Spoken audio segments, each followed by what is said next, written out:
This is the Mediterranean Fertility Institute on the Greek island of Crete. World-renowned, the surrogacy clinic promises to make your dreams come true. The reality, anything but. Most of my patients were very happy with the process and they got their babies and they came home. It's hard to believe what has gone on. Accused of human trafficking, members of the clinic's medical team have been arrested. When you learn that all these staff from the clinic that you know and trust have been arrested for child trafficking or human trafficking of surrogates, you imagine the trauma for those people. It's believed 10 newborn babies, 2 belonging to Australian parents, were seized from their surrogate mothers during a police raid, now held under guard inside a Crete hospital. Police alleging the clinic is a criminal organisation that's exploited 169 foreign vulnerable women, forcing them to be egg donors and surrogate mothers. The clinic is also accused of tricking patients through sham embryo transfers and engaging in illegal adoptions. We are in unprecedented territory. This has never happened before. The parents reportedly required to now undergo DNA testing to prove their baby is biologically theirs, but results are painfully slow.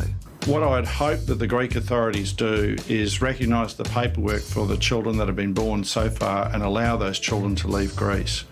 Around 150 Australians could be caught up in the scandal, desperately fighting for access and answers. Just a complete mess. We have Australians over in Greece trying to get their children, surrogates who are pregnant, who may be disappearing, and finally we have those who didn't get pregnant and they've got their genetic material, their eggs, sperm and embryos stuck in this clinic. The Australian ambassador is calling on the Greek authorities to allow parents access to their babies. Right now, unable to touch or even see a photograph of their newborn child. It's going to deprive some couples of a family, and that is criminal.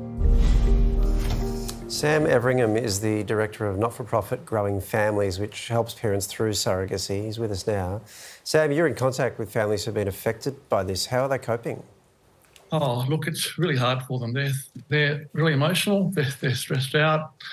They're terrified that they're not going to be allowed to see their children. They're terrified about taking a misstep with the government and taking the situation further. It's really hard. I mean, one family, I think it's been 12 days since they've seen their child. Another family hasn't seen their child at all. We're seeing reports of poor record keeping. Parents may have been given children that weren't even genetically their own. I mean, the scale of this is extraordinary. How big a scandal could this become? Oh, look, it's huge. The ramifications of this affect not only Australians, but intending parents and surrogates around the world. We've got parents contacting me saying, am I related to my child? The surrogate's contacting us, or contacting parents saying, can you do a DNA test to check if that's my child or not? The level of deception and mismanagement seem to go on at this clinic in terms of faking court records, faking embryo transfers. It's just appalling. We're hearing that even if the DNA results are positive, that permission still needs to be given for these babies to leave the country. Is that right? So there could even be a chance that these babies may not be able to leave at all. Well, yeah, that's all up in the air. I mean, the Greek government has taken a really hardline approach to this, and because the scandal is rocked Greece in such a big way, they're embarrassed by it. They're just trying to take every precaution they can to make sure that they're doing what they see as the right thing. And these poor parents and their kids are caught up in the middle of it. We're fairly confident we will sort out a solution with the help of the Greek government, the Australian government and other governments around the world. But it's really tough times for people. Sam, this clinic and others around the world have been recommended by Australian doctors. So how are these overseas clinics regulated?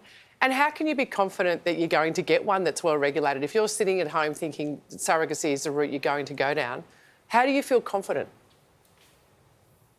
Look, it's a good point. I mean, what we ask people to do is talk to other parents who've used that clinic. We ask them to, talk to lawyers who can recommend the clinic as well. But we recommended this provider for years. It's a really tough thing when you're doing overseas arrangements. It's really hard to know what's going on behind the scenes.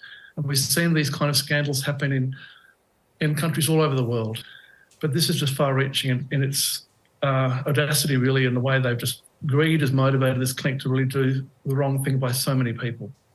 So, as someone who's recommended this clinic, how do you feel watching this unfold? Oh, horrified. And, I mean, we haven't, seen anybody sort of recommended it for the last 9 months because we were getting worried about the number of people they were taking on as a provider. So the risk with overseas arrangements is not being on the ground and not having a sort of a regulator there. What's happened with this particular clinic, it turns out they were in bed with the regulator, and the regulatory authority boss has been dismissed as a result of the scandal. So it's impossible for foreigners to really look at what's going on when even the regulator's corrupt. So, Sam, why do Australians go overseas or need to go overseas for surrogacy? Because the Australian government won't make it easier to engage at home. The Australian government won't even reimburse IVF for surrogacy cases. We've tried recommendations for this for years. Many committees have recommended this be done. The Australian government has simply refused. They won't allow access to support for surrogates in a structured way. It means independent surrogacy here in Australia is really difficult to navigate. And so many people just throw up their hands in despair and think, I'm just going to go offshore when someone else can help me do this. So in Australia, surrogacy has to be altruistic, so that no cash can change hands. Do Australian laws need to change in that regard or in other regards? They do. I think we need to go down the path of what the UK and Canada have done with their altruistic programs, where they've allowed more generous expenses compensation for surrogates, where they've allowed agencies to do more work in supporting surrogates along the way. We've just got to take a note from some of these other countries rather than just put it in the too hard basket. We've just had tinkering around the edges of the laws for years with nothing serious here. And again, we've seen disasters like this happen around the world. Sam, thanks so much for your time tonight. Pleasure. Good to talk to you guys.